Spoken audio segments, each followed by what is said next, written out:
tentang Kurt Cobain. Kurt Cobain lahir 1967 di Aberdeen, Washington. Beliau agak unik ketika berusia 80 pada tahun 87. Berarti kerjaya musiknya bermula pada usia 82, iaitu dia berusia 15 tahun.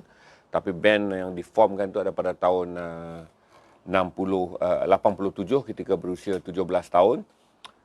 Yang menarik tentang Kurt Cobain adalah ramai orang nak tahu peristiwa yang membawa kepada kematian dia yang tragik. Tapi bagaimanapun saya boleh bagi tahu kata inilah satu-satu band yang hanya aktif pada tahun rakaman album iaitu 89, Bleach. Kemudian tahun 91 mereka merakamkan album lepas Bleach mereka merakamkan album Nevermind yang paling popular dengan gambar budak terjun swimming pool tu, yang bajunya sekarang tu kalau saudara beli harganya sangat kencang, dan juga Nirvana, dan kemudian mereka merakamkan album terakhir iaitu In Utero pada tahun 1992. Dan Kurt Cobain pada 1994 bulan April mati dengan membunuh diri selepas satu peristiwa besar pada bulan Mac di mana beliau mengalami overdose dadah yang teruk akibat pengambilan dadah dan juga minuman keras. Dia dimasukkan ke pusat pemulihan, diberi terapi, tetapi beliau gagal menghabiskan sesi tersebut dan pulang ke rumah. Dan apabila pulang ke rumah, beliau memilih, beliau mati, ditemui mati dalam keadaan bunuh diri. Kurt Cobain dianggap sebagai the real voice of Gen X. Itu mereka yang lahir pada tahun 1965 ke atas, 65 hingga 85. Generation ini disebut sebagai generation Gen X. Dan dia dianggap suara sebenar generation Gen X yang ingin keluar daripada macam-macam komplikasi sosial. Jadi kenapa Kurt Cobain menjadi begitu ikonik adalah kerana beliau dianggap mewarisi suara protes Gen X, iaitu generasi yang lahir pada tahun 67 hingga 1985. Untuk pengetahuan saudara juga, apabila kita menyaksikan konsert Unplugged, Smell Like Teen Spirit, ada banyak cerita di belakang tu. Apabila habis rakaman, Kurt Cobain meninggalkan sesi rakaman studio dengan rasa marah dan putus asa kerana beliau mengatakan bahawa Unplugged tersebut gagal. Unplugged tersebut tidak sepatutnya dibuat kerana mereka dikenali sebagai band grunge, dan Unplugged tersebut telah mengubah reputasi Kurt Cobain dan juga Nirvana. Tetapi itulah album yang paling berjaya yang menyebabkan Kurt Cobain dikenang hingga hari ini. Walaupun mereka hanya menghasilkan 3 album macam saya sebut tadi, adalah Bleach pada tahun 1989. Kemudian album 1991 adalah Nevermind yang paling popular kerana di dalamnya ada lagu Smell Like Teen Spirit, dan 1992 In Utero. Gambaran komplikasi mental yang dialami oleh Kurt Cobain mula dirasai pada tahun 1992 ketika berlaku pertelingkahan untuk tajuk album In Utero, di mana Kurt Cobain bertegas untuk menamakan album tersebut I Want to Die, tajuk album tersebut, tetapi akhirnya berlaku pertelingkahan dengan Kolo, rakannya Kovo, dengan rakannya Kovo, dan akhirnya mereka memilih untuk menjadikan album tersebut In Utero. Apabila Kurt Cobain meninggal dengan membunuh diri pada tahun 1994 di Seattle, New York. Beliau adalah orang New York, di Seattle, New York. Ramai orang mengaitkan bahawa I Want to Die itu adalah satu gambaran awal krisis psikologi yang beliau alami, selain diburukkan lagi oleh penagihan dadah, kokain yang sangat teruk. Diburukkan lagi juga adalah beliau seorang yang minum keras. Dan diburukkan lagi kerana pada tahun 1992 beliau berkahwin dengan Courtney Love, seorang penagih dadah tegar. Yang kemudiannya kalau saudara lihat dalam dokumentari yang ditayangkan di seluruh dunia mengenai kehidupan Kurt Cobain, daripada 80% video-videonya yang dirakamkan daripada video Kurt Cobain sendiri, kita akan dapat lihat betapa teruk kehidupan Kurt Cobain. Tunggal langgang hidup dia kerana suami isteri menagih dadah, dan bagaimana Kurt Cobain tak boleh mengurus diri dia sendiri. Itulah yang saya nak beri kepada mereka yang bertanya tentang Kurt Cobain. Apa yang menjadi Kurt Cobain penting adalah akhirnya satu perkara yang tak boleh dinafikan, begitu banyak band yang mewakili Gen X, iaitu generasi yang lahir pada tahun 65 hingga 85, tapi Kurt Cobain diiktiraf sebagai the voice of Gen X. Ini yang menjadikan legasi Kurt Cobain tidak boleh ditandingi oleh mana-mana artis yang mewakili Gen X. dan akhirnya paling besar adalah beliau adalah seorang yang mencetuskan revolusi lirik bagi generasi Gen X. Dan jangan lupa, Kurt Cobain secara individu disenaraikan dalam 3 kategori. Pertama, dalam 100 greatest gitaris all the time. Itu satu yang juga mengejutkan, walaupun saya tak dapat lihat rankingnya, tapi beliau disenaraikan.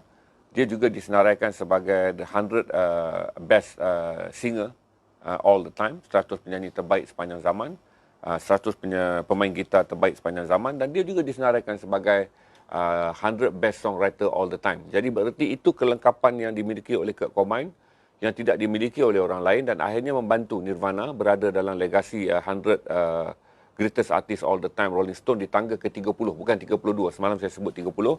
Setelah saya scroll balik, beliau berada di tangga yang ke-30. Bagi band yang hanya aktif dengan memulakan rakaman pada tahun 1989, iaitu album Bleach. Kemudian album terakhir adalah pada tahun 1993, iaitu In Utero.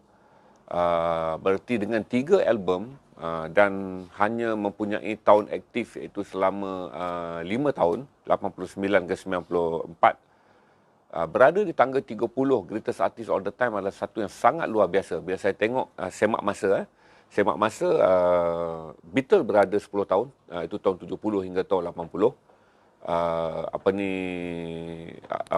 Led Zeppelin 12 tahun, tahun 68 hingga tahun 80. Rolling Stone memanglah sepanjang zaman.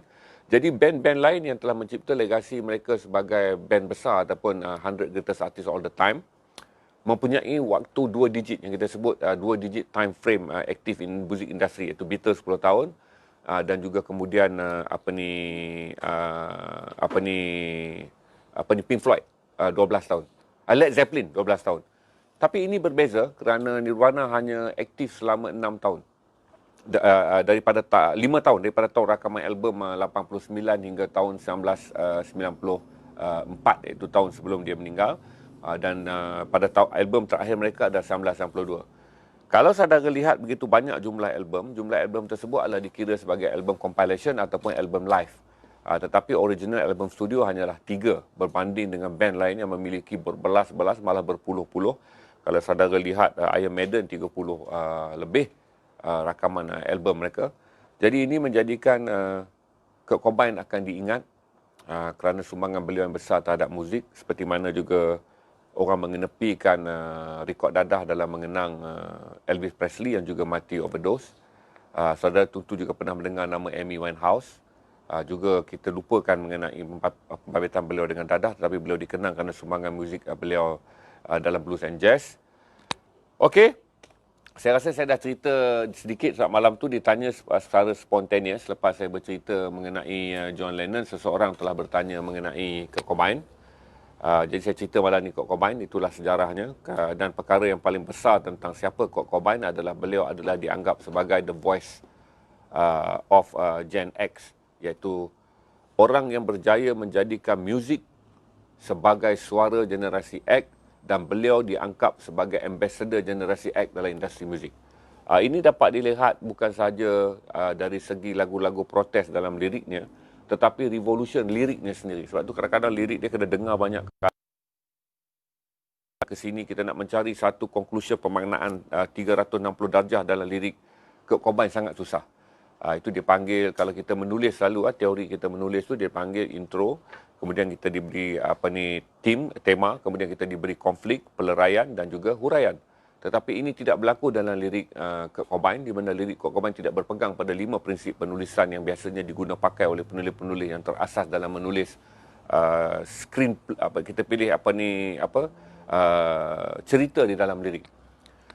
Jadi kalau saudara tanya dekat saya kenapa Kurt Cobain hebat, kan itu. Dan yang lain-lainnya adalah kerana beliau mencapai 3 perkara dalam hidupnya pada usia yang muda, iaitu disenaraikan sebagai 100 gitaris terbaik dunia, 100 penyanyi terbaik dunia dan 100 pengubah lagu terbaik dunia, yang saya fikir mungkin tak boleh ditandingi oleh orang yang lain, Ed Sheeran ataupun siapa saja yang berada dalam generation sekarang. Kerana keupayaan dimiliki oleh Kurt Cobain dianggap sebagai sangat unik, dan lagi menarik adalah kerana beliau adalah artis Amerika. Berarti Satu yang unik adalah kerana dominasi artis yang migrate daripada British ke Amerika yang membuat reformasi yang besar, biasanya artis British yang migrate ke Amerika. Tetapi beliau adalah anak jati Amerika di mana lahir di New York, macam saya kata tadi, ada daripada Aberdeen dan meninggal di Seattle. Dan ini memberi gambaran untuk menjawab bukan menjawab, ini adalah penjelasan saya secara ringkas mengenai Kurt Cobain. Tanpa Kurt Cobain saya tak fikir Nirvana mempunyai nilai yang besar, kerana sumbangan peribadi Kurt Cobain sendiri sebenarnya adalah tertulang utama yang menjadikan Nirvana adalah kumpulan yang tak akan dilupakan oleh sejarah muzik, terutama muzik grunge ataupun dipanggil pop urban, postmodern. Itu nama-nama yang diklauskan kepada muzik Kurt Cobain.